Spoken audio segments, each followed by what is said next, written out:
பாரம்பரிய நெல் சாகுபடி செய்து பயனடைந்த திருவண்ணாமலை மாவட்டம் வெம்பாக்கம் தாலுகாவைச் சேர்ந்த வேளாண்மையாளர் எம் வேலாயுதம் அவர்கள் தரும் யோசனைகள்.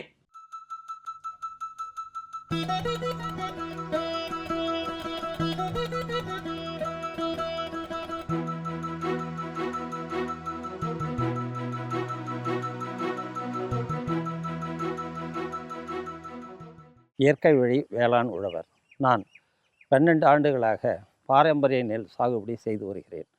பாரம்பரிய நெல் சாகுபடி ஏன் செய்ய வேண்டும் என்று கேட்டால், நம்மாழ்வார் சொல்லுவது போல, இயற்கை வழி வேளாண்மையே எதிர்காலத்தினுடைய வாழ்வு. இயற்கையை நேசி, இடர் வருமா யோசி. இந்த வார்த்தைகளுக்கேற்ப மக்கள் நோயின்றி, மருத்துவ செலவின்றி நீண்ட நாள் வாழ்வதற்கு, ஆரோக்கியத்தோடு வாழ்வதற்கு இயற்கை வழி வேளாண் முறை மிகச்சிறந்ததாக இருக்கிறது. அதிலும் பாரம்பரிய ரகங்களை பயிரிடும் பொழுது நமக்கு கூடுதல் வருவாயும் கிடைக்கும், செலவினங்களும் குறையும். இப்போ நான் என்ன செய்கிறேன்றதை மட்டும் இப்போ உங்களிடத்தில் நான் பகிர்ந்து கொள்ள விரும்புகிறேன். நான் முதல் செய்யும்போது சொன்னேன், காட்டு யானம், மாப்பிள்ளை சம்பா, 60ஆம் குருவை, இழுப்பப்பூ சம்பா, இந்த பயிர்களை எல்லாம் ஒரு 50 சென்ட் போட்டேன். அது கலப்படம் வருதுன்னு சொல்லிவிட்டு அப்புறம் அது சிறப்பாக இருந்தது. முதல்ல நாங்களுக்கு தெரியாது, மண்புழு உர தொட்டி கட்டினேன். அசோலா அதுக்கு ஒரு படுக்கை போட்டேன். அதுக்கப்புறம் மீன் அமிலம் தயார் செய்வதற்கு ஒரு குடுவை, அதே மாதிரி கனஜீவ அமிர்தம் தயாரிப்பதற்கு ஒரு குடுவை, அமுத கிறிஸ்தல் நாங்கள் செய்து கொட்டுவோம். இப்படி செய்யும் பொழுது எங்களுக்கு முதலிலே தக்கப்பூண்டு விதைச்சோம். தக்கப்பூண்டு விதைச்சி மடக்கி ஓட்டிட்டோம். சேடை ஓட்டி மண்புழு உரம் போட்டு அதுக்கப்புறம் கனஜீவ அமிர்தம் போட்டு நாங்கள் பயிர் செய்யும்பொழுது பயிர் செழிப்பாக வந்தது. முதலிலே ஒரு 3 போகம் எங்களுக்கு அந்த அளவுக்கு இல்லை. முதல்ல 8 மூட்டை வந்தது, அப்புறம் 10 மூட்டை வந்தது, 12, அதுக்கு அடுத்தது 20 மூட்டை, இப்போ 20, 22 மூட்டை வரலும் வருது. தூய மல்லி வச்சோம்னா 22 மூட்டை வருது. சொர்ண மசூரி வச்சோம்னா 20 மூட்டை தான் வருது. சீரக சம்பா வச்சோம்னா 22 மூட்டை வருது. இப்போது ரத்தசாலி வச்சேன். ரத்தசாலி பரவாயில்லைங்க, 41 மூட்டை தான் வந்தது.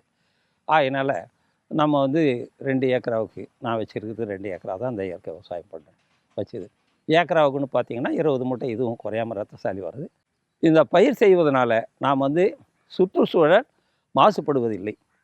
நாம் குழந்தைகளுடைய தண்ணீரை திருடுவதில்லை. அதற்கு அடுத்தது நாம் மக்களுக்கு ஆரோக்கியமான உணவை தருகின்றோம்.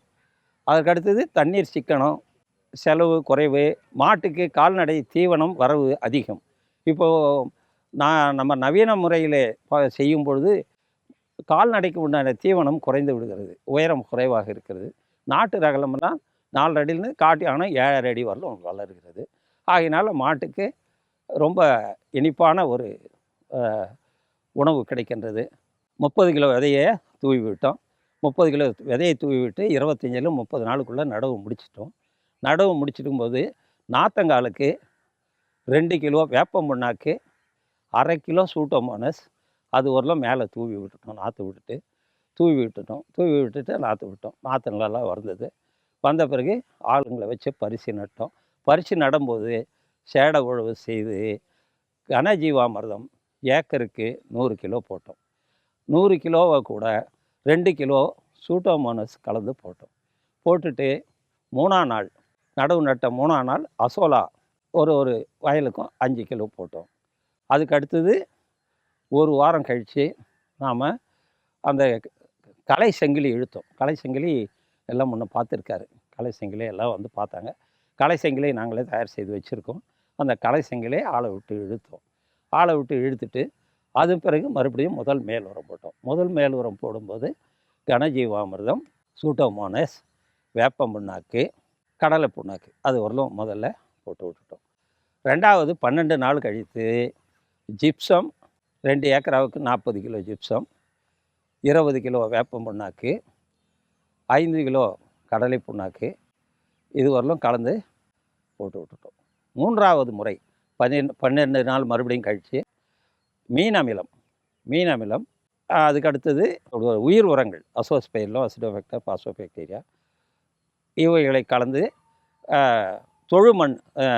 தொழு உரத்தோடு கலந்து தோட்ட மண்ணும் கலந்து எல்லா வயலுக்கும் தூவி விட்டுட்டோம். பயிர் ரொம்ப சிறப்பாக வந்தது. பயிர் சிறப்பாக வந்த பிறகு மறுபடியும் எந்த விதமான பூச்சி மருந்து அடிக்கிற தேவையில்லை, நோய் மருந்து எதுவுமே வரல.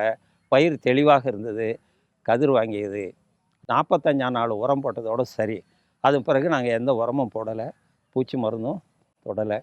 ஆகையினால் பயிர் செழிப்பாக வந்தது. ஏக்கருக்கு 21 மூட்டை வந்தது.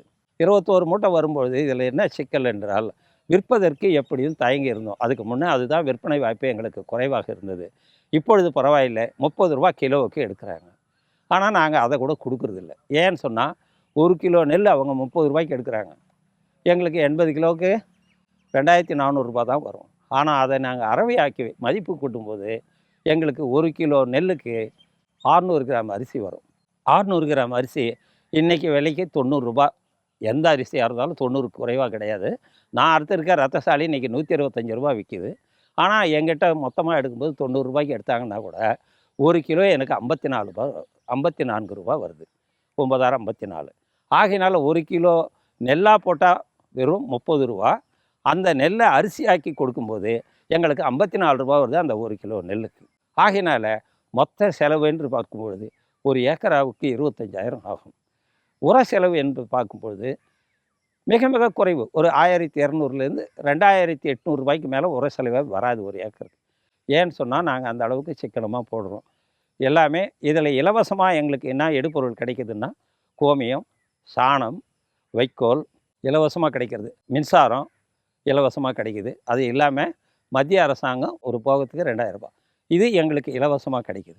மேலும் விவரங்கள் பெற வேளாண்மையாளர் எம் வேலாயுதம் அவர்களை 093600370 என்ற கைபேசி எண்ணில் தொடர்பு கொள்ளலாம்.